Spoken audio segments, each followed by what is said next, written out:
Abra sua Bíblia. Aliás, você está com sua Bíblia na mão aí?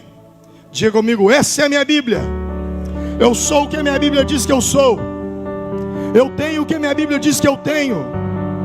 Eu posso fazer o que a minha Bíblia diz que eu posso fazer. Amém? Abra sua Bíblia no livro de Neemias.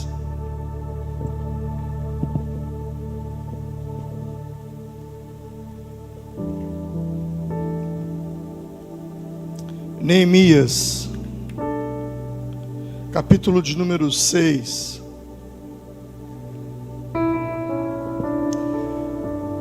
Segunda-feira, quando eu levantei, o Espírito Santo começou a falar no meu coração sobre o livro de Neemias. E eu comecei a ler o livro de Neemias. E quero desafiar você a ler o livro de Neemias ainda nesses próximos dias. Quem sabe você começa a leitura hoje ou segunda-feira. É um livro que tem apenas 13 capítulos, mas ele contém uma mensagem muito poderosa.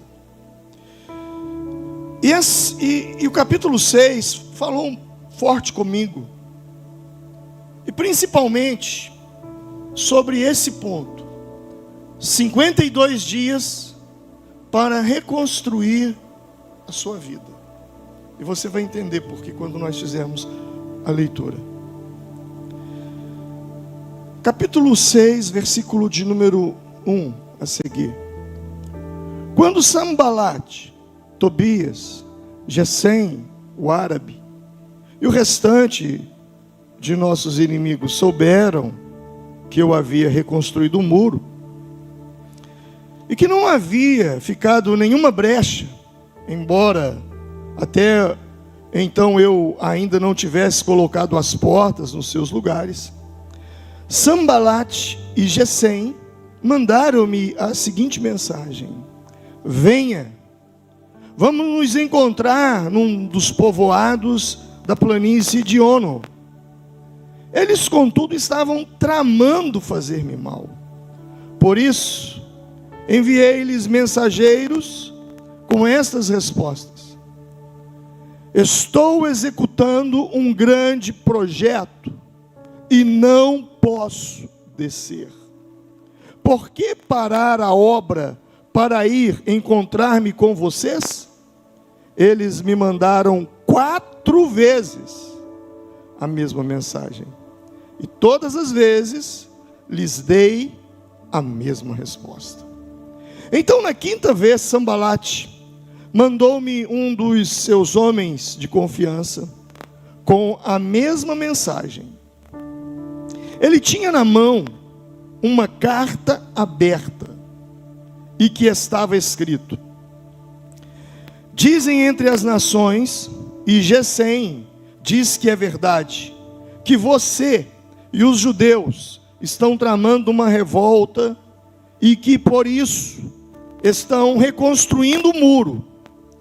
Além disso, conforme dizem, você está na eminência de tornar-se rei deles. E até nomeou profetas para fazerem em Jerusalém a seguinte proclamação a seu respeito: há um rei em Judá. Ora, essa informação será levada ao rei, por isso vamos conversar. E eu lhes mandei essa resposta: nada disso que você diz está acontecendo, é pura invenção sua. Estavam todos tentando intimidar-nos, pensando: eles serão enfraquecidos e não concluirão a obra. Eu, porém, orei pedindo: fortalece agora as minhas mãos. Um dia fui à casa de Semaías, o filho de Delaías, o neto de Meatabe, que estava trancado portas adentro. E ele disse: vamos encontrar-nos na casa de Deus no templo, as portas fechadas, pois estão querendo matá-lo. Eles virão essa noite. Todavia, eu lhe respondi: acha que um homem como eu deveria fugir? Alguém como eu deveria entrar no templo para salvar a vida? Não, eu não irei. Percebi que Deus não tinha o enviado e que ele tinha profetizado contra mim, porque Tobias e Sambalate o tinham contratado.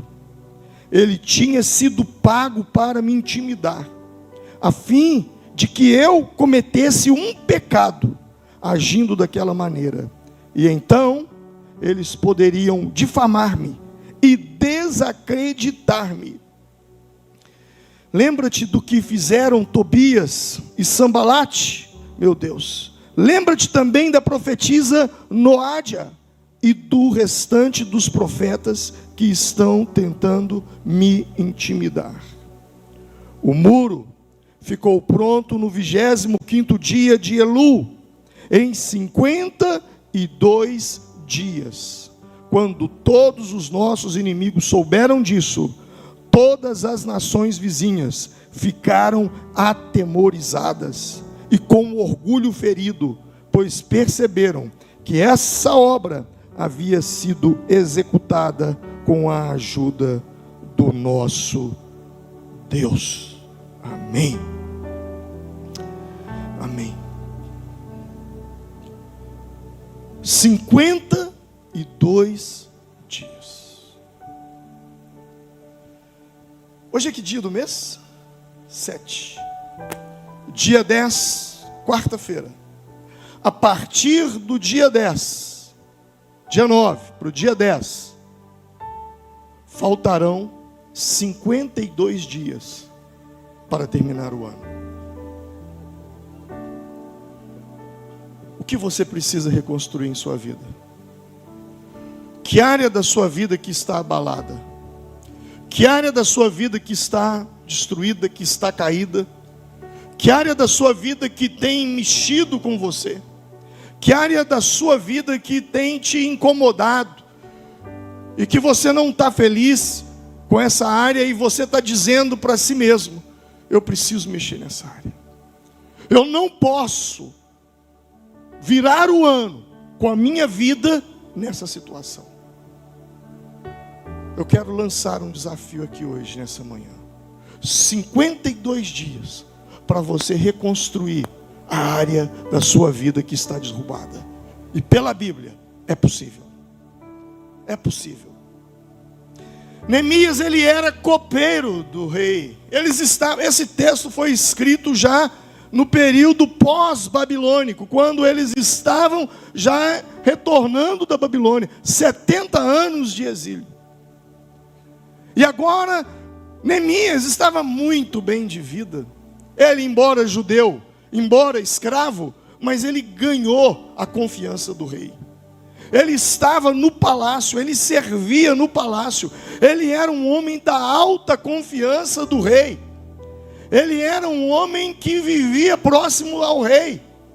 E ele, no capítulo 1, quando recebe a visita de alguns irmãos, de algumas pessoas que voltam de Jerusalém, ele faz uma pergunta a Anani. Ele pergunta a Anani: me conta uma coisa, como está a cidade de Jerusalém? 70 anos atrás nós saímos de lá como escravos. Como está? Como estão os sobreviventes? E Anani responde para ele: está mal. As coisas lá não estão bem. Os que sobreviveram do cativeiro estão em grande sofrimento e humilhação, porque os muros de Jerusalém estão derrubados. Gente, o que uma informação faz? O que uma informação faz? Essa informação, a Bíblia diz que quando ele ouve essa palavra, o texto de Neemias capítulo 1, verso 4 diz que sentei-me e chorei, e passei dias lamentando, jejuando e orando ao Deus dos céus. E aí começa a narrar a oração dele. E ele então pede permissão ao rei para voltar a Jerusalém e reconstruir os muros de Jerusalém. E quando ele se dispõe a reconstruir, começa então um período de oposição, de guerra a ele. A vida daquele homem que estava na zona de conforto, na zona de segurança, agora as coisas começam a complicar. Ele começa a receber ataques, ameaças, calúnias, difamações são feitas com o seu nome, mentiras, fofocas. O seu nome, aquele homem que estava com a vida feita, agora ele, por uma causa, esse homem coloca a vida dele à prova. Você precisa entender uma coisa: há uma guerra acontecendo. A vida cristã não é uma Disneylândia. A vida cristã não é um parque de diversões. Independente de quem seja você, ou quem você seja, você está envolvido em uma batalha. Você está numa guerra. E nessa guerra, ou você pega as armas que Deus te deu e vai para o fronte da batalha, ou então você será massacrado pelo diabo. Sua casa será massacrada pelo diabo. Não tem meio termo. Ou você parte para a guerra, ou você encara a batalha e vai para a guerra, ou então você vai ver a sua vida ser destruída, seu casamento destruído, sua família destruída, pessoas a quem você ama sendo destruída. Então deixa eu te dizer uma coisa: cristianismo não é um parque de diversão, é um campo de batalha. Está na hora de acabar com o romantismo e vir para a batalha, e vir para a guerra. Nós, a Vale, nós não somos uma igreja que faz clientes, não. Nós somos uma igreja de combatentes. Nós forjamos guerreiros para sair para guerrear. Esse é o chamado dessa igreja. Essa igreja, ela existe para esticar você, para dilatar você. Toda vez que você entra por essas portas, você é desafiado a sair daqui melhor. Todas as vezes que você entra por essas portas, você é esticado, você é dilatado. Nós te convocamos para a batalha, nós te adestramos para a batalha, nós te fornecemos armas para você guerrear.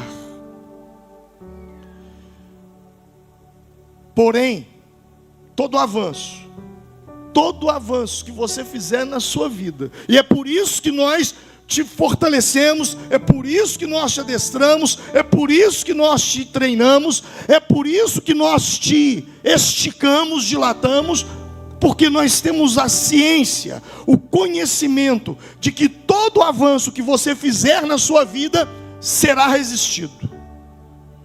Avançar significa encontrar oposição. Eu vou repetir: avançar na vida significa encontrar oposição. Quantos aqui estão sofrendo oposição? Levante sua mão. Se você não está sofrendo oposição, é sinônimo de que você não está avançando. É sinônimo de que você está parado. Áreas da sua vida estão paradas. Porque o fato de você crescer, o fato de você melhorar, o fato de você avançar, faz com que inimigos se levantem contra você. Eu confesso para vocês que as áreas que me dão mais medo na minha vida é quando está tudo bem para mim, é quando está tudo tranquilo. Isso não é um bom sinal. É sinal de que eu parei de crescer, é sinal de que eu parei de avançar. Porque enquanto eu estou em pleno crescimento, enquanto eu estou avançando, oposições vão surgir, dores acontecerão. Não sei se você já fez algum exercício físico, mas quando você fica muito tempo fazendo parado, e de repente você resolve fazer uma caminhada, e você vai dar uma corridinha, quando é no outro dia, suas pernas estão todas doendo. Sabe o que significa essa dor? Avanço. É porque você está crescendo, você está melhorando. Então a dor é sinônimo de que você está melhorando. A dor é sinônimo de que você está avançando. Avançar faz doer, melhorar dói, avançar dói, crescer dói. E quando eu entro na zona de conforto, as dores somem, as adversidades desaparecem. Então é porque eu não estou avançando na minha vida. Quando nós entramos em guerra, ou melhor, na verdade,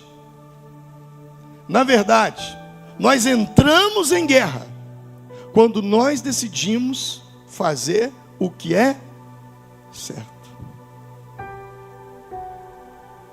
Você entra em guerra, não é quando você provoca, é quando você fala, eu vou fazer a coisa certa. Porque quando você fala que vai fazer a coisa certa no seu local de trabalho, quando você fala que vai fazer a coisa certa na sua vida, nesse momento você está se levantando para guerrear. Por quê? Porque ao fazer a coisa certa, pessoas se levantarão contra você.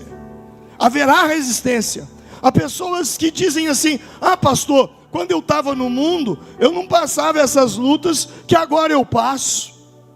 Você já escutou isso? Quando eu estava no mundão, eu não passava. Quando eu estava lá no Egito, quando eu estava lá na Babilônia, eu não passava por essas lutas que agora eu passo. É claro, é porque você não tinha salvação. Agora você é salvo e você deve lutar pela sua salvação. A salvação foi te dada de graça, mas ela custou um preço na cruz. Jesus disse em Lucas, capítulo de número 13, versículos 23, está escrito o seguinte: alguém lhe perguntou, Senhor, serão poucos os salvos? E ele lhes disse, esforcem para entrar pela porta estreita, porque eu digo a vocês que muitos tentarão entrar e não conseguirão. O que eu e você precisamos entender é, nós não tínhamos tanta luta, porque nós não éramos salvos. Quando você aceitou a salvação, quando você passou para o lado da luz, o inferno, ele se levantou contra a sua vida. Pastor, antes eu não tinha luta. Claro, você estava do lado do diabo. Deus não ia lutar contra você. Agora que você fez a sua escolha, agora que você está do lado de Deus, então, meu irmão, agora que você está fazendo a coisa certa, espere por lutas, espere por batalhas. Sofrer oposição do inimigo faz parte do processo de avanço. Então as lutas fazem parte do processo, não tem como fugir disso. Jesus nunca disse que seria fácil, ele disse que valeria a pena. No mundo tereis aflições, mas tende bom ânimo. Quando você persegue o seu destino, você entra na terra prometida, e quando você entra na terra prometida, você começa a encontrar inimigos. Com certeza você tem encontrado inimigos que você não tinha antes. Com certeza, depois que você decidiu por Jesus, com certeza, depois que você decidiu por sua fé, adversidades e obstáculos que outrora você não tinha, agora você tem. Resistências que antes você não tinha, agora você tem. Isso é sinônimo de que você está avançando. O grande problema é você estar lutando contra o mesmo inimigo há 10 anos atrás. Quando os hebreus estavam no Egito, eles só tinham um inimigo, os egípcios. Quando eles entraram na terra de Canaã, de cara, a Bíblia já fala de 6 reis que se levantaram contra eles. Novos problemas é sinônimo de que você está avançando. Novos desafios é sinônimo de que você está avançando. Agora tem gente que está lutando contra o mesmo inimigo já faz 10 anos, 15 anos, a luta é a mesma. Pastor, estou no deserto. Pastor, estou no deserto. é o mesmo inimigo. Isso quer dizer que você não está conseguindo romper. Porque a vida cristã, a vida com Deus, é justamente isso. Você vence uma adversidade aqui, e daqui a pouco já tem outro adversário te esperando ali na frente. Você vence o outro adversário, e daí a pouco é uma outra adversidade. É uma luta, é uma batalha, é uma guerra, mas o Senhor é contigo. O Senhor te dá a vitória. Amém? Que o Senhor te abençoe. Pastor, mas não corre o risco de eu perder essa batalha? Deixa eu te falar uma coisa. Quando Israel saiu do Egito, eles passaram pelo deserto, eles não enfrentaram os filisteus. Você vai ver na Bíblia falar de muita guerra contra filisteus, o tempo todo. Mas no período de saída de Egito e entrada de terra de Canaã, não vai ter filisteu. Deus não permitiu que eles enfrentassem os filisteus. Por quê? Porque os hebreus ainda não estavam prontos para aquele tipo de batalha. Deus não vai lhe permitir entrar numa guerra que você não esteja pronto para vencer. Mas você precisa entender uma coisa: a vida com Deus é uma guerra intensa.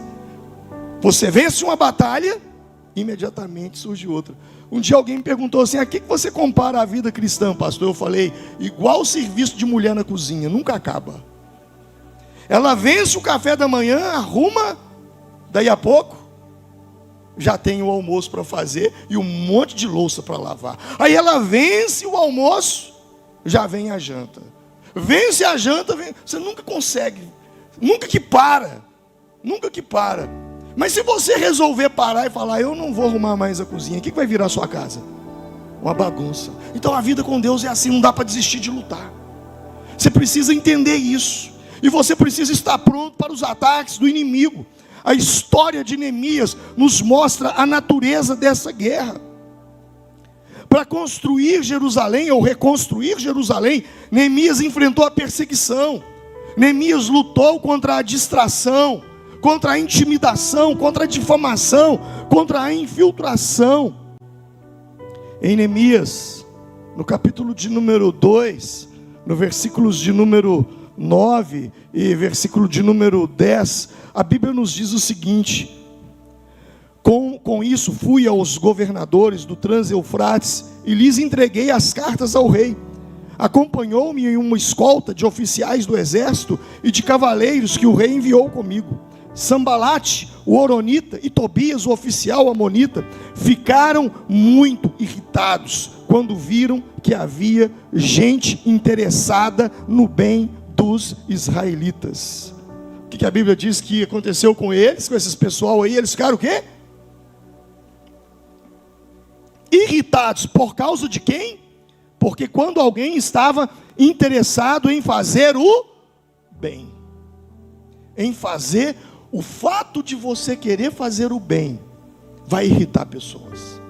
O fato de você querer ser honesto vai colocar pessoas no seu trabalho perturbadas. O fato de você querer fazer a coisa justa, isso vai provocar pessoas. Então esteja pronto para a batalha, esteja pronto para a guerra. Quando você começa a avançar, o inimigo vai ficar perturbado, porque o seu avanço vai provocar ataque de nervo no inimigo. O levante do inimigo não significa que você está fora da vontade de Deus. Ah, pastor, eu estou passando tanta luta, eu acho que eu estou fora da vontade de Deus. Não, isso não é sinal de que você está fora da vontade de Deus. Isso é fato que você está avançando no reino de Deus. E o primeiro ataque é zombaria. Neemias capítulo 4, versículo 1 vai dizer: quando Sambalate soube que estávamos reconstruindo o muro, ficou furioso, ridicularizou os judeus, e na presença de seus compatriotas e dos poderosos de Samaria, disse: o que aqueles frágeis judeus estão fazendo? Será que vão restaurar o seu muro? Irão oferecer sacrifícios? Irão terminar a obra num só dia? Será que vão conseguir ressuscitar pedras de construção daqueles montes de entulho e de pedras queimadas? Tobias o amonita, que estava ao seu redor, ao seu lado, completou: pois que construam, basta que uma raposa suba lá, para que esse muro de pedras desabe. Coitado do cruzeiro, até aqui ele é citado na Bíblia, né? Até aqui a raposa aparece, até aqui, situação caótica. Mas o fato aqui é que eles estavam construindo, e de repente então aqueles opositores, você está construindo algo na sua vida, você está tentando fazer a coisa certa, você está tentando fazer a coisa do jeito certo, e vai surgir pessoas para se opor. E o primeiro momento, sabe o que eles vão fazer com você? Zombaria, debochar. O texto aqui diz ridicularizar. Ridicularizar aquilo que você está fazendo. O primeiro ataque é crítica, é zombaria, é ridicularização daquilo que você está fazendo. Foi a mesma coisa que quando Davi se apresentou para lutar com Golias. Lembra o que Golias falou com Davi? O que você veio fazer? Você está pensando que eu sou um cachorro? Porque você vem com um pedaço de pau na mão? E todo mundo zombou, todo mundo riu. Por quê? Porque os guerreiros iam com flechas, com lanças, com espadas, com escudos. De repente Davi vai com, na nossa linguagem aqui, com um estilingue. Com um estilingue. E aí o gigante ridiculariza. Que é isso? Essa arminha aí, essa arminha sua aí, isso aí não vale nada, eu não sou um cão. Eu não sei o que você pretende fazer. Eu não sei quais são os sonhos que estão no seu coração. Eu não sei qual é o seu projeto de vida. Mas uma coisa eu sei: o primeiro ataque do inimigo é zombar daquilo que você está sonhando. E foi justamente isso que eles fizeram. Quem aqui nunca foi subestimado? Quem aqui nunca foi reprovado? Quem aqui nunca foi chamado de fraco? Quem aqui nunca foi desqualificado? E as acusações são essas. Versículo 2: que fazem esses fracos judeus? É a desqualificação. Você é fraco, você é incompetente. Quem é você para dar conta de fazer isso aí? Quem é você? Eles tentam diminuir o seu valor. Depois, o texto diz, no versículo 2, diz que são esses fracos. Será que vão restaurar esse muro? Depois diz, permitir-lhes isso? Ou seja, eles estão dizendo que estão agindo com legitimidade daquele movimento. Aquilo é ilegal. Ah, mas você não é crente? Você está fazendo isso? Você está fazendo aquilo outro? Mas você não é crente? Tem gente que pensa que ser crente é sinônimo de ser besta, de ser bobão, de aceitar tudo. Eu não vou falar muito sobre isso, mas eu poderia fazer um culto só sobre isso, dos seus direitos em Deus. Ah, mas a Bíblia diz, pastor, que se alguém lhe bater na face direita, dê a outra face. Sim, mas isso não quer dizer que você tem que ser bobo. Mesmo porque esse texto precisa ser analisado dentro do contexto cultural e histórico. Para você bater na face direita de uma pessoa, pense, como é que você consegue bater na face direita de uma pessoa que está na sua frente? Assim? Não, porque quando você bate assim, você está batendo em que lado do rosto dele? Se ele está na sua frente? No esquerdo. O lado direito, para você bater, você tem que bater com as costas da mão. Isso é uma questão cultural. Não é sobre violência que Jesus estava falando, é sobre humilhação. Quando você vai para o Talmud, quando você começa a estudar a cultura, não está dentro da minha pregação, não sei por que eu entrei nisso, mas já comecei, então deixa eu terminar. Quando você estuda a cultura e a Bíblia, você precisa, para você entender a Bíblia, por isso, pastor Sérgio, que eu acho que a gente precisa fazer esse culto, esse dia de panorama bíblico, de cultura, de entender, a gente ir para fundo, para a gente entender o contexto que está se dizendo. Quando uma pessoa humilhava, cuspia, bater na face, não era um ato de violência, era um ato de humilhação. como também cuspir é um ato de humilhação. Por exemplo, se alguém te cuspir, dói. Um cuspe dói? Não dói, mas é uma atitude de humilhação. Puxa, era cuspir, tapa no rosto e, se não me falha a memória, puxar o cabelo. Ele tinha que pagar uma multa de 200 uzins, se não me falha a memória. E o ato de bater no rosto, na face direita, eram 400 uzim. Por quê? Porque não é um tapa comum. Você tem que virar a mão. Então o que Jesus está nos falando ali, e essa mesma passagem, se não me falha a memória, Lamentações de Jeremias fala isso lá, instruindo o povo na Babilônia, quando humilhado pelos babilônicos, sobre essa questão do tapa no rosto, é uma questão de humilhação. Então esse é o sentido, é de gente que está perto da gente, não é da violência, porque se fosse de violência, então Davi teria que ter dado a face para o Golias bater nele. O Moisés teria que ter dado a face para o faraó. A Esther não poderia ter se levantado contra o Amã, que queria matar os judeus, teria que ter dado a face. Aí vai entrar em contradição bíblica. Então você precisa entender o contexto, entender a cultura, entender o que está acontecendo ali naquele momento. Então o que eles queriam? Eles queriam, quando o texto diz, não, isso aí é ilegítimo, é o que as pessoas vão falar conosco. Qualquer ação sua que promova avanço, que promova crescimento, que promova rompimento, alguém vai dizer, mas você é crente, você não pode fazer isso não, mãe. É o menino, sou. Aí não, sou. Você é crente.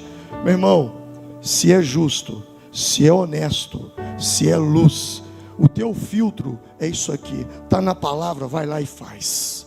Não está na palavra, não vem com essa historinha não. Mesmo porque um dia prenderam o apóstolo Paulo, deram uma surra nele e não sabia que ele tinha título de cidadão romano. Ai de quem tocasse num cidadão romano. E aí, quando ficaram sabendo, foram lá, olha, não, por favor, desculpa, o senhor pode sair? Ele falou, não, agora eu não quero sair não. Agora vocês vão ter que responder na justiça, porque eu sou cidadão romano, o que vocês fizeram comigo? E é o apóstolo Paulo. Então não vem com essa de que crente é bobo, que eu posso fazer o que eu quero. Não vem com essa de que crente é bobo. Vocês não podem levantar a muralha aí não. Vocês não podem fazer isso não. Não, podemos sim. Temos ordens para isso. Temos lei. Além da lei de Deus, nós temos aqui decretos do governador, decretos reais para que possamos edificar as muralhas sim. Posso ouvir um amém? E aí eles dizem, eles estão falando isso porque diz que vão sacrificar num tom de deboche, tentando desqualificar as motivações. Toda vez que você tentar fazer o bem, toda vez que você tentar ajudar alguém, vai aparecer pessoas para desqualificar as suas motivações.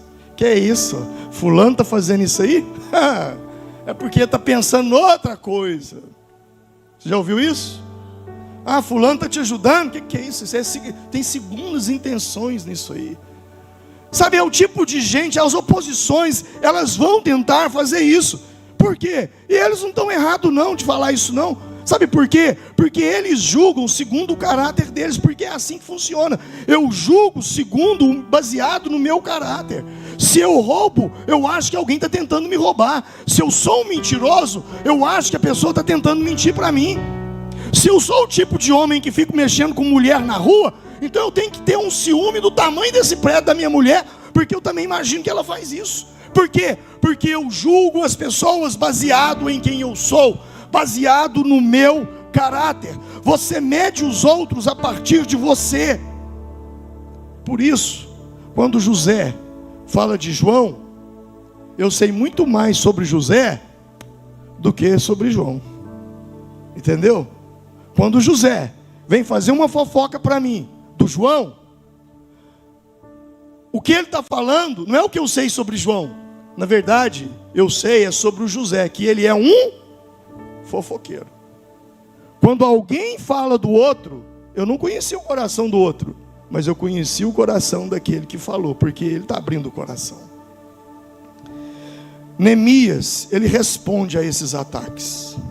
E no capítulo 4, do versículo 12, vai falar: os judeus que moravam perto deles, 10, gente, quantas vezes?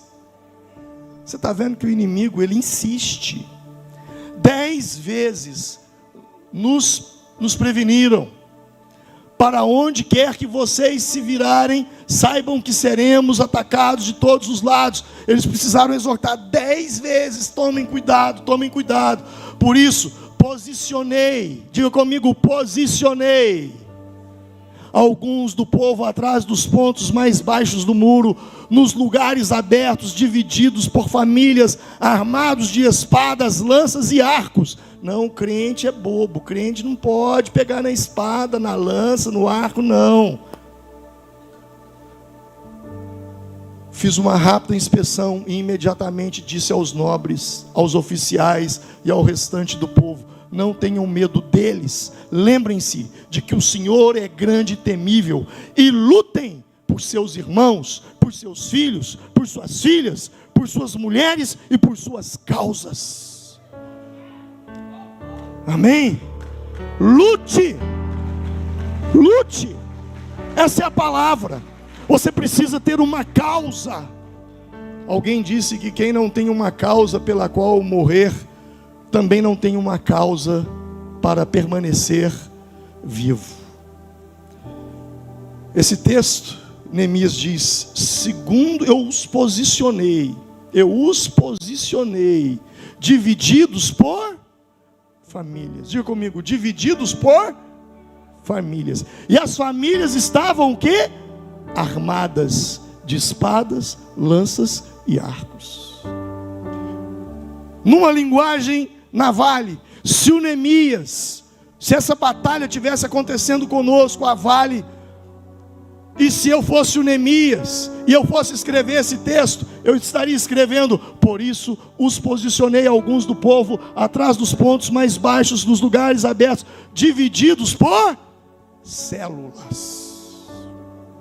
Essa é a estratégia de você vencer batalha. Célula. Diga comigo, célula.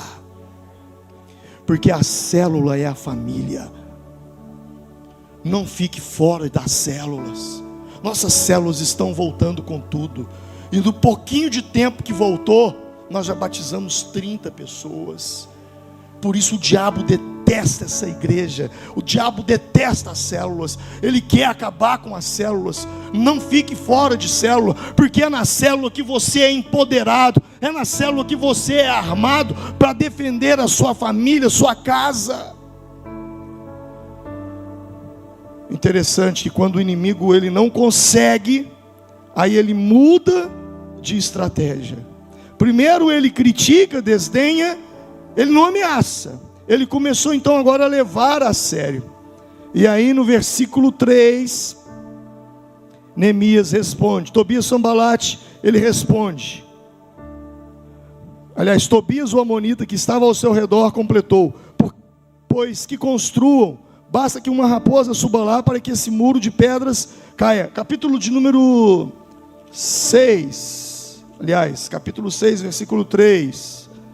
Por isso enviei-lhes mensageiros com esta resposta: estou fazendo uma grande obra, de maneira que eu não posso descer.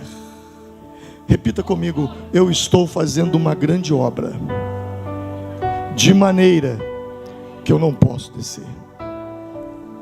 Deus te colocou num projeto. Deus te colocou num propósito. Deus te colocou numa obra. Parar de fazer a obra é se rebaixar, é descer.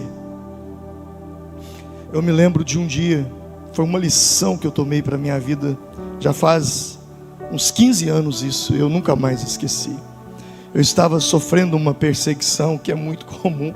A minha é assim, é uma por semana, né? Uma por semana. Mas essa tinha me chateado porque eram pessoas próximas. E eu fui orar a Deus.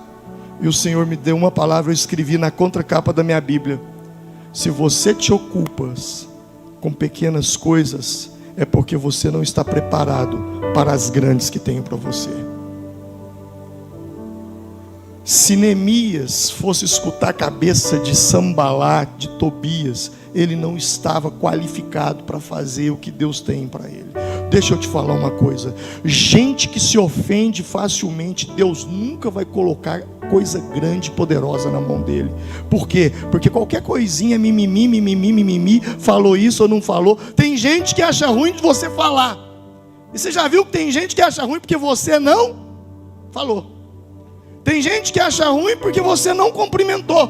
Tem gente que acha ruim porque você cumprimentou demais. É o tipo de gente que se ofende o tempo todo. Esse tipo de gente, esse tipo de pessoas são covardes, mesquinhas, gente que vive o tempo todo no mimimi. Esse tipo de gente nunca vai fazer algo grande, porque gente que faz algo grande tem costas largas, couro duro para tomar pancada, para apanhar de dia e de noite, mas a recompensa também é grande. Ah, pastor, eu sonho com algo grande, mas eu me ofendo facilmente, eu já começo a rir. Então, meu filho, o que você vai construir é desse tamaninho, porque gente que vai construir algo grande tem que ter couro de jacaré nas costas. Couro, as costas tem que ser couro grosso, porque você vai apanhar e vai apanhar muito. Eu sempre digo isso. Ah, Deus está me chamando para ser pastor. Eu não esqueço do dia que eu cheguei para o meu pastor e falei: pastor, eu acho que Deus está me chamando para ser pastor. Sabe qual foi a palavra de motivação dele para mim? Vem cá. Aí eu levantei: vem aqui na sala. Eu fui na sala com ele. Eu falei: o que você está vendo? Olha para o chão. Eu falei: um tapete. Ele falou: é isso. Você está disposto que todo mundo passe e limpe os pés nas suas costas? Se você não tiver, desiste. Quanto mais público você se torna, mais odiado e amado você será. Por isso a Bíblia diz que Jesus veio para dividir.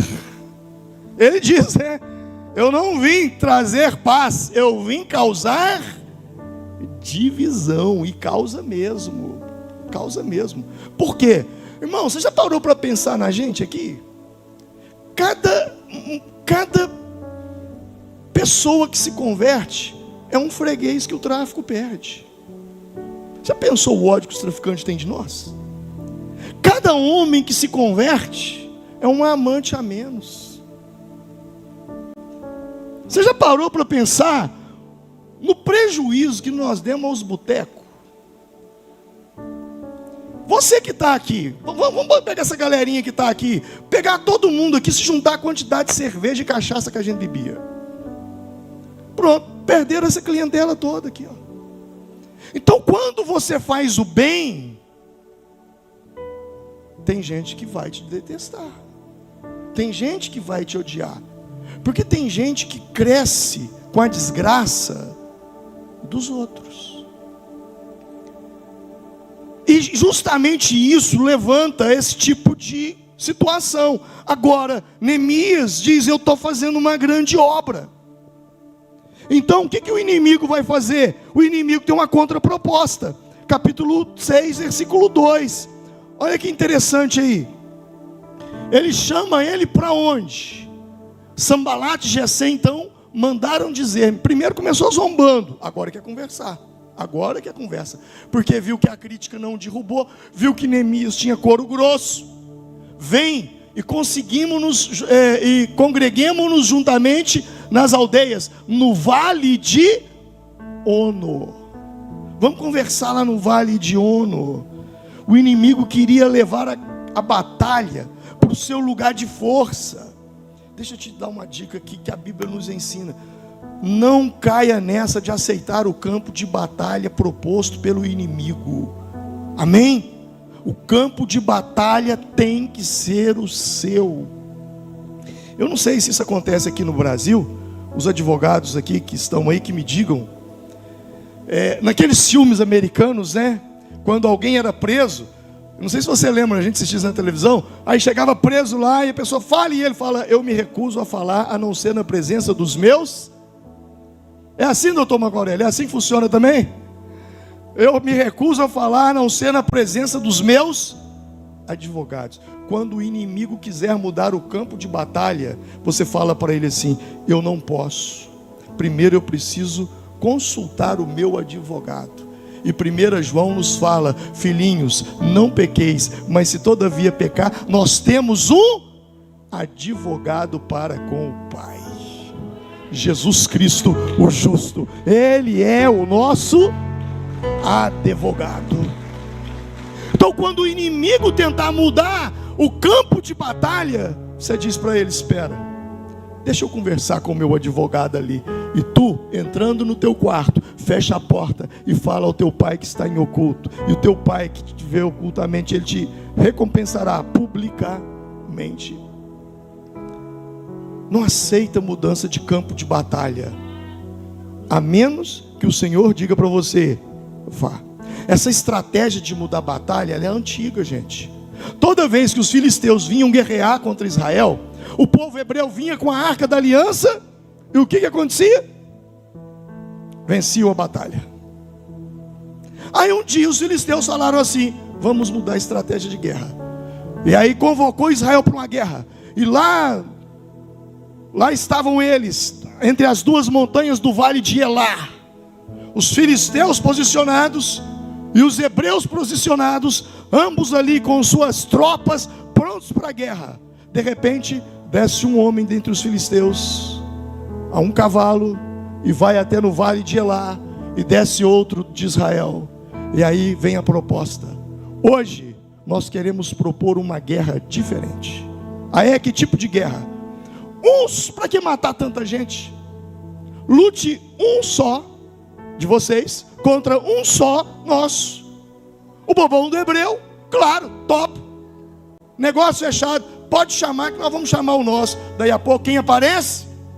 Golias. Quem teve coragem de lutar com Golias? 40 dias ninguém se apresentou. Por 40 dias Golias pegava o seu escudo, chegava lá e batia. E aí, não tem homem aí não?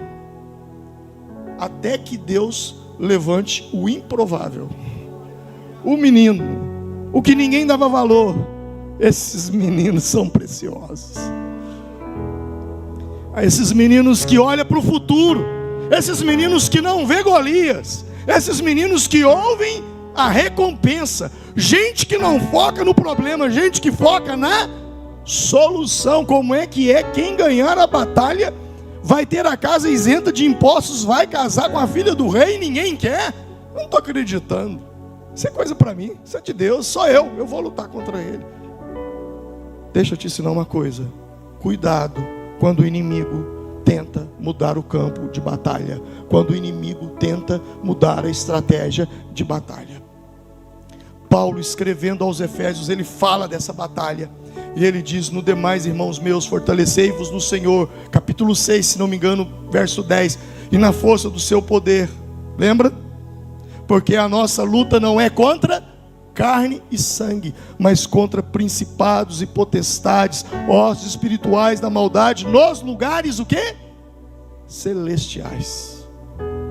A batalha que você tem para enfrentar no fórum, a batalha que você tem para enfrentar no seu local de trabalho, a batalha que você tem para enfrentar diante dos seus credores, a batalha que você tem para enfrentar diante daquele concurso, a batalha que você tem para enfrentar diante do seu médico, diante de um exame, essa batalha você precisa travá-la no seu quarto, de joelho dobrados nos lugares celestiais.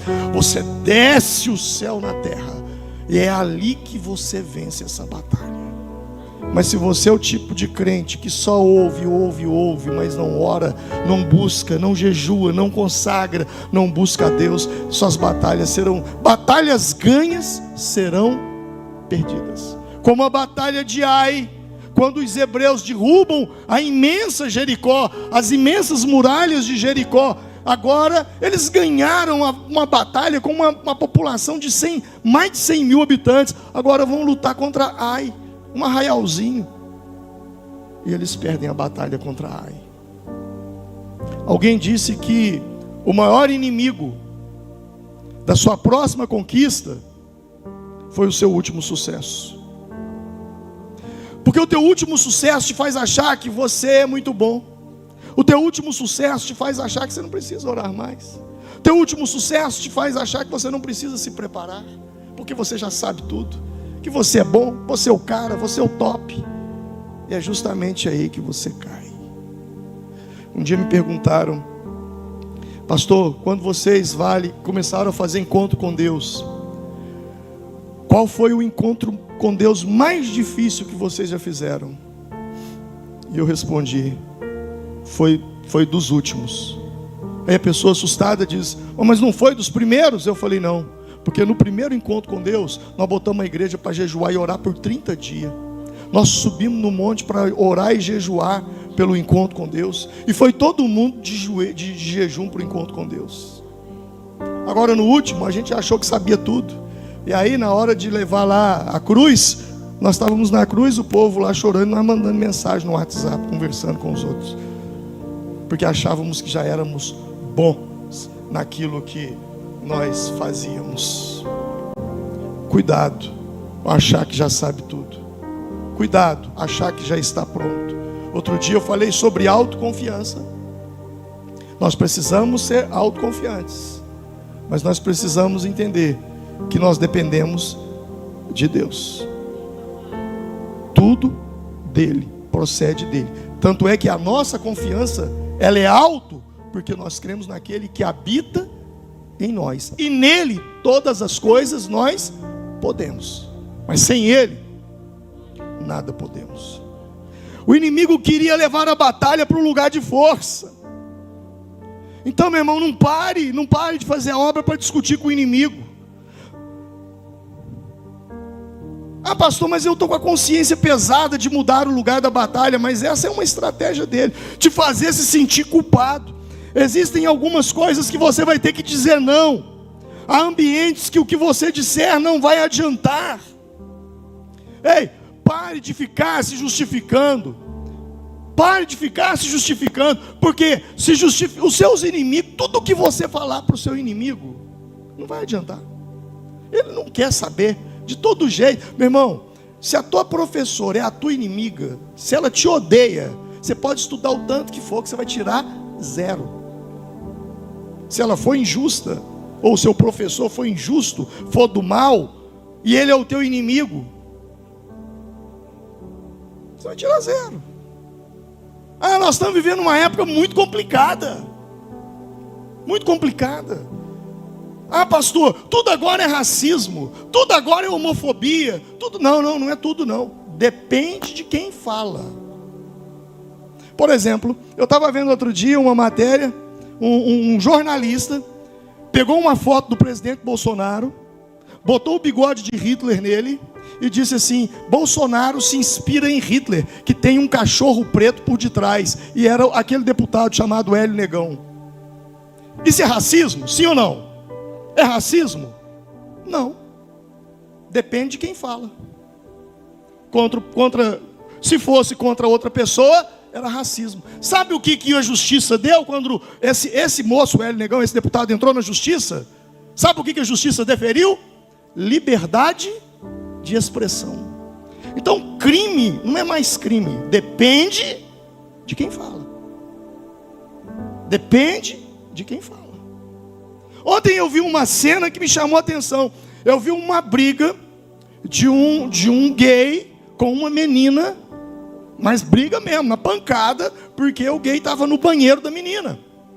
E aí deu uma confusão lá que eles brigaram. E aí chamaram a polícia. Eu fiquei pensando, que tipo de crime que vai acontecer aí? Maria da Penha, ataque contra a moça, ou homofobia da moça contra o rapaz?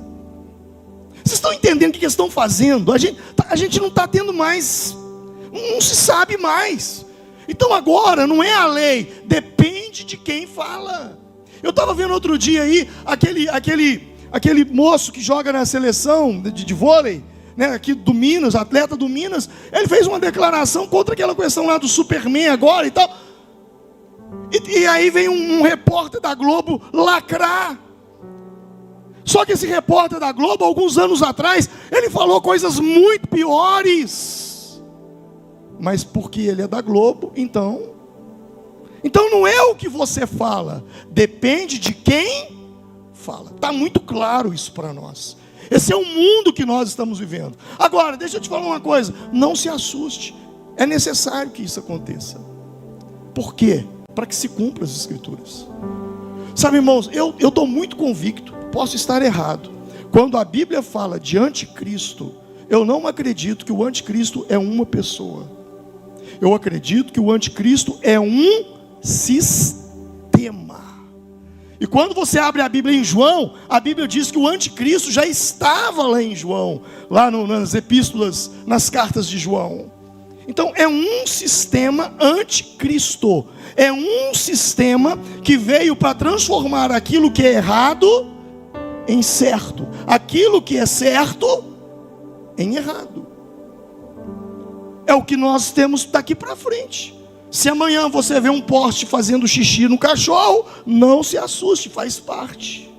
A vida daqui para frente vai ser assim. Você será condenado não por praticar injustiça, não por humilhar as pessoas, porque a homofobia é crime e de fato deve ser. Você humilhar as pessoas, você provocar humilhação a pessoas por causa de cor, de sexo, de raça, é crime. E isso não pode ser alterado.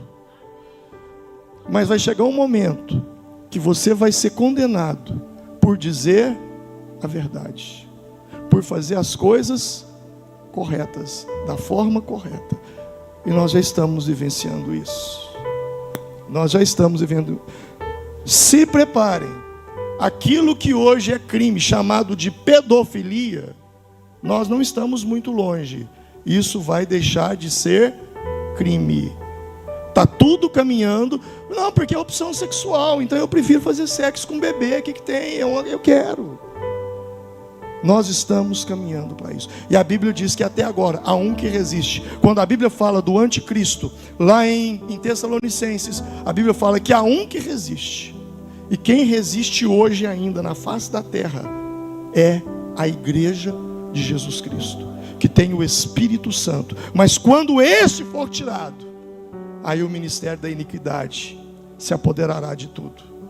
Então, enquanto nós estamos aqui, nós somos luz desse mundo, nós somos sal dessa terra. Amém? Continue sendo luz, continue sendo sal.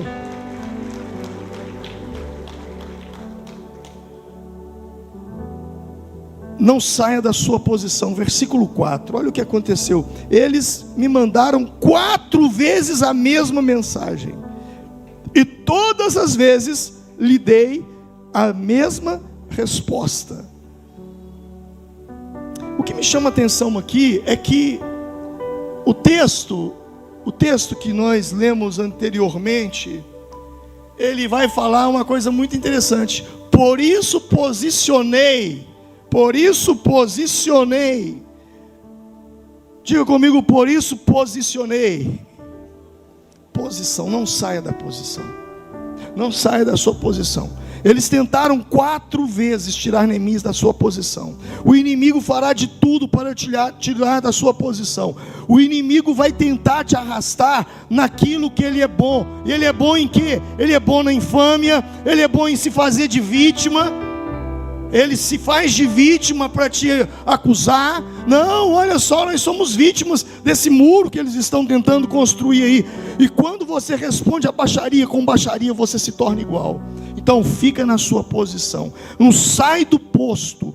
Eu gosto muito de um texto de Abacuque, capítulo de número 2, que diz, Abacuque capítulo 2, ele vai dizer o seguinte: por-me-ei na minha torre de vigia, colocar-me-ei sobre a fortaleza e vigiarei para ver o que Deus me dirá e que resposta eu terei à minha queixa.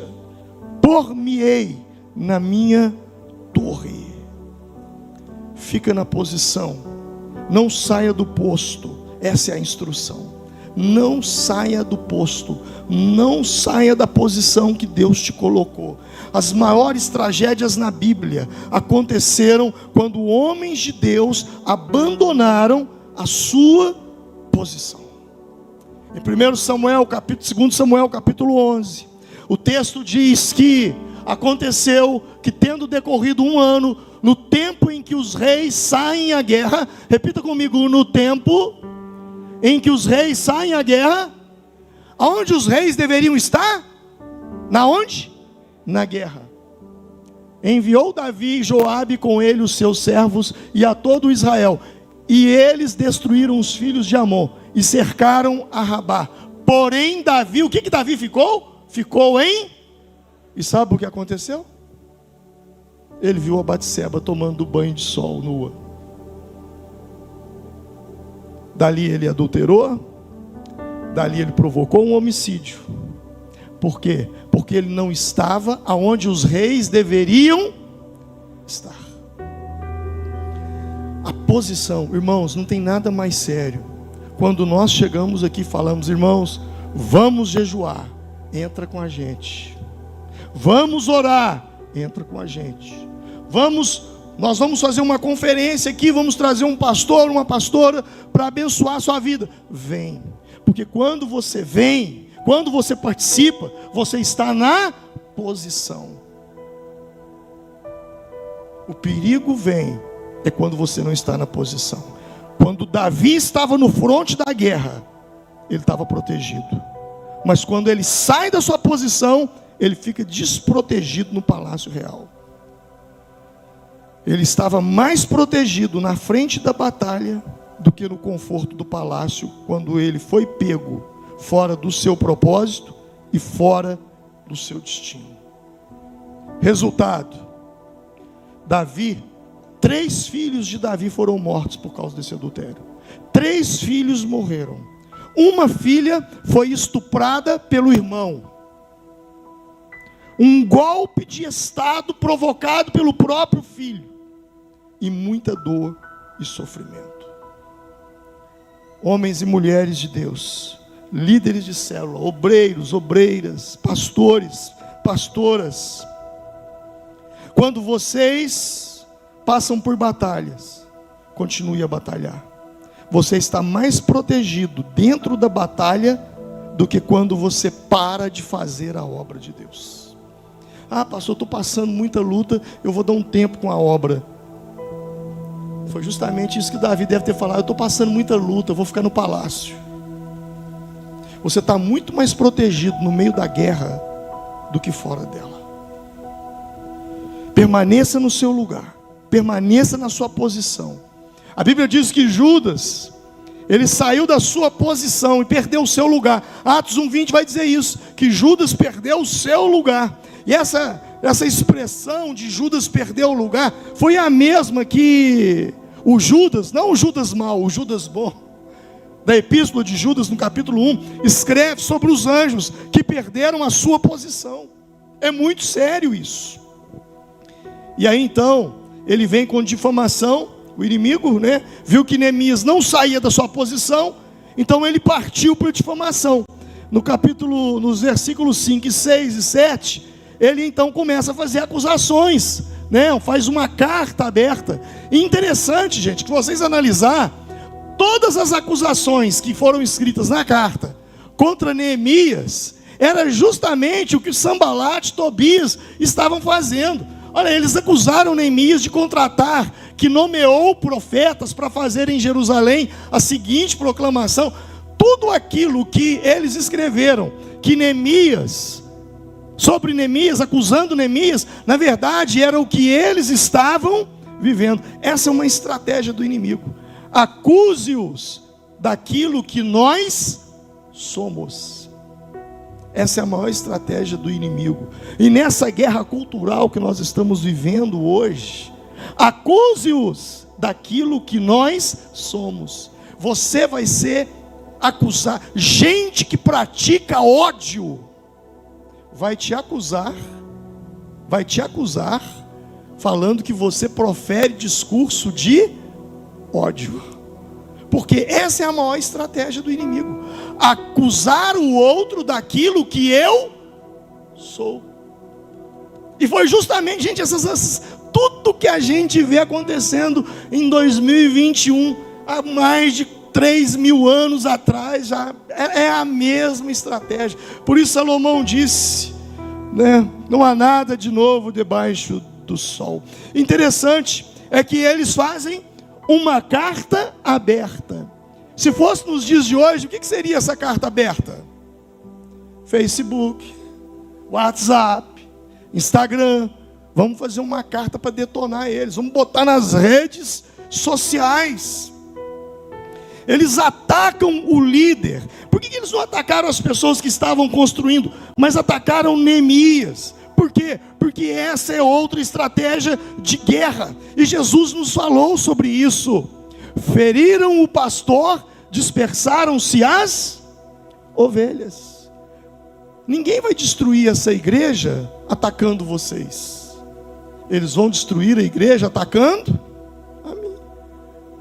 Usando a estratégia de tornar o líder desacreditado. Porque foi justamente isso. Você vai ver que eles queriam fazer com que Neemias, o texto, há um versículo que vai dizer isso claramente, que ele fosse desacreditado.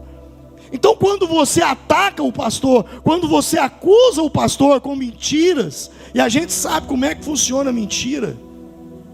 Um dia uma pessoa fez uma mentira contra um pastor, e foi lá pedir perdão para o pastor. E o pastor falou assim: eu te perdoo, mas com uma condição. Qual? Você vai trazer para mim um saco de pena. E aí aquele moço foi lá arrancar a pena da galinha de Angola, né, arrancou as penas dos passarinhos, de todo mundo. Encheu um saco de pena. Pastor, está aqui, o senhor me perdoa? Te perdoo, mas você vai fazer uma coisa. Você vai fazer uma coisa primeiro. Você vai pegar essas penas e sair julgando na porta da casa do povo aí. Aí depois você volta aqui que eu vou te perdoar. Aí ele foi, saiu, espalhou as penas. Aí voltou. E agora, pastor? Agora você vai e pega cada pena que você jogou fora, você pega de volta. Uai, não, mas já espalhou para a cidade inteira. Ele falou: é justamente isso. A mentira que você falou espalhou para a cidade inteira. E não tem como reparar isso mais. Não tem como. Então a estratégia é a mesma. Acuse os líderes, ataque os líderes. Porque se nós desacreditarmos os líderes, acaba tudo. Por quê? Porque o que te traz aqui, primeiro é Deus. E segundo, é porque você confia no seu líder. Você sabe que ele é imperfeito, que ele é errado, que ele fala, de vez em quando dá umas manotas, mas é alguém que é transparente com você. Porque o dia que você perder a confiança no pastor da sua igreja, você pode ir embora. E acabou. E era justamente essa a estratégia do inimigo. E aqui no versículo 8 e 9, nós vemos que tudo que o diabo quer, e Neemias responde, né? No versículo 8 e 9, Neemias responde a eles e diz o seguinte: olha, nada disso que vocês estão dizendo, nada disso está acontecendo, é pura invenção. Estavam todos tentando intimidar-nos, pensando que eles serão enfraquecidos e não concluirão a obra. Eu, porém, orei pedindo: Deus, fortaleça as nossas mãos. Essa é a oração, meu irmão. Quando você estiver diante de um desafio, quando você estiver a ponto de desanimar, quando você estiver sendo atacado, faz essa oração: Deus, fortalece as minhas mãos. Deus, fortalece as minhas mãos. Quando você vê o seu pastor meio abatido, sua pastora meio abatida, ore: Deus, fortalece as mãos dos meus pastores. Deus, fortalece a mão do meu líder de célula. Deus, fortalece a mão dos obreiros, das obreiras. Deus, fortalece. Interessante, porque tudo que o diabo quer fazer é intimidar. Intimidar é controlar, é tornar tímido, é desencorajar. E Neemias então confronta. Ele confronta. Por quê? Porque é uma máxima: aquilo que você não confronta, você nunca mudará. Repita comigo: aquilo que eu não confronto, eu nunca vou mudar. Quer mudar alguma coisa na sua vida? Então comece a confrontar aquilo. Confronte aquilo. Quando você se intimida, você passa a ser controlado pelo seu intimidador. E era isso que Sambalat queria: controlar Neemias. Bom, falharam de novo. Então mudaram uma estratégia mais uma vez. Capítulo 6, versículos 10 e 13 diz assim: um dia fui à casa de Semaías, filho de Delaias, neto de Metabel, que estava trancado, portas adentro. Ele disse: vamos encontrar-nos à casa de Deus no templo, as portas fechadas, pois estão querendo matá-lo. Eles virão essa noite. Todavia eu lhes respondi: acha que um homem como eu deveria fugir? Alguém como eu deveria entrar no templo para salvar a vida? Não, eu não irei. Percebi que Deus não o tinha enviado e que ele tinha profetizado, repete comigo, profetizado contra mim, porque Tobias e Sambalate o tinham contratado. Cuidado, muito cuidado, porque critiquei e não deu certo, ameacei e não deu certo, tentei fazer difamação, não deu certo. Então qual que é a próxima estratégia? Infiltração. E o diabo agora, através desses homens, levanta pessoas, um sacerdote, gente, a profetisa Noádia. Eles foram pagos para profetizar contra Neemias, para profetizar contra as construções do muro. Sabe, isso aí é muito sério, porque não tem nada que se compara a danos como falsas profecias. Isso traz dano. Ao entrar no templo, se ele topasse a proposta do sacerdote, entra no templo, ao entrar no templo, ele estaria profanando o templo, e aí sim teria um motivo de acusação contra ele. Ele não foi. Cuidado com toda profecia que vai contra a palavra. Essa profecia era contra a palavra. Entra no templo. Ele não podia entrar no templo.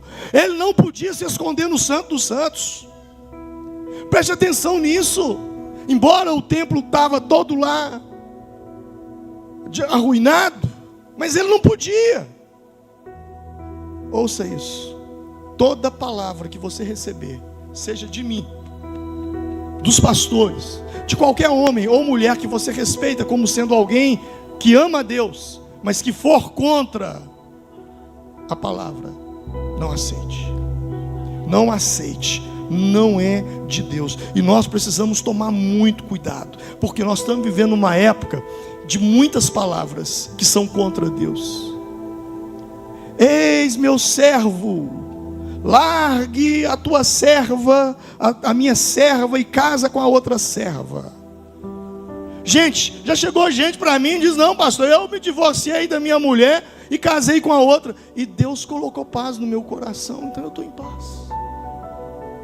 Você pode ter paz no seu coração, mas quando você abrir esse livro aqui, não vai ter muita paz para você não, porque esse livro aqui vai apontar o dedo para você.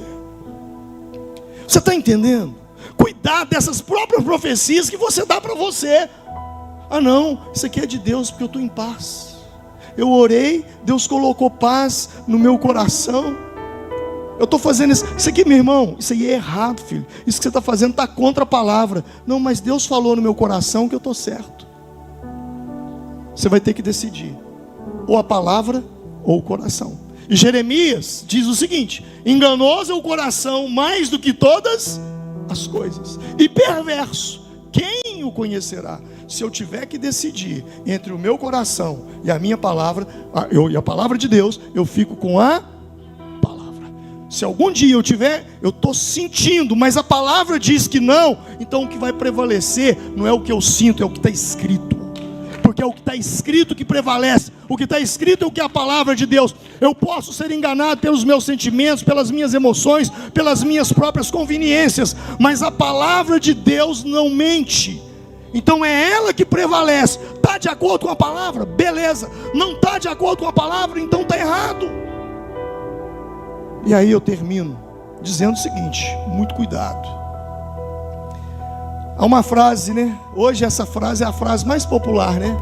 Nada é errado se te faz feliz. Você já ouviu essa frase? Não, você está feliz? Então é isso que vale. Não, você está feliz? É isso aí que vale. Essa frase ela é legal. E ela foi escrita, sabe por quem? Satanás. Ele é o autor dessa frase. Nada é errado se te faz feliz. Neemias não teve medo de pecar. Aliás, Neemias tinha mais medo de pecar do que de morrer. Deus está atrás de pessoas que têm mais medo de pecar do que de morrer. Não tenha medo dos seus inimigos. Tenha medo de pecar contra Deus. O ex-presidente Roosevelt, ele disse uma frase: nós não temos nada a temer, senão o próprio medo. O salmista no Salmo 23 diz: ainda que eu ande pelo vale da sombra da morte, eu não temerei. Salmo 56, 3, eu amo. Em me vindo o temor, eu hei de confiar em ti. E 1 João 4,18, no amor não há medo. Pelo contrário, o perfeito amor expulsa o medo, porque o medo supõe castigo, e aquele que tem medo não está aperfeiçoado no amor. Duas emoções básicas, medo e amor. Você pode se mover pelo medo na tentativa de preservar sua reputação, sua vida, seu trabalho, não fazer a coisa certa, preservar seu namoro, preservar seu casamento, não fazer a coisa certa, não fazer a coisa honesta. Você está se movendo por medo. Ou você pode se mover pelo amor, que é quando você consegue tirar os olhos do inimigo e ver o que Deus está fazendo. Neemias não se intimidou, não parou a obra, ele buscou ao Senhor e o Senhor interviu na vida de Neemias, e o muro ficou pronto no dia 25 de Elul, em 52 dias. O muro ficou pronto em 52 dias.